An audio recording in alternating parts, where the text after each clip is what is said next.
Question 7.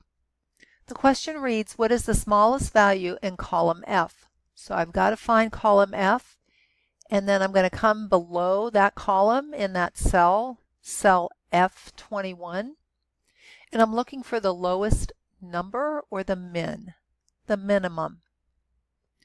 So I'm going to come up to my insert function, and I'm going to type in min for min, and I'm going to hit my go. I don't see it in my list below. So there is my select function min, and I'm going to say OK. And I'm looking for the range that I need for this function. So I'm going to select F6 through F20, and that is correct. And then I'm going to click on OK. And the lowest number, if I just peruse this column, I can see that the lowest number was 72.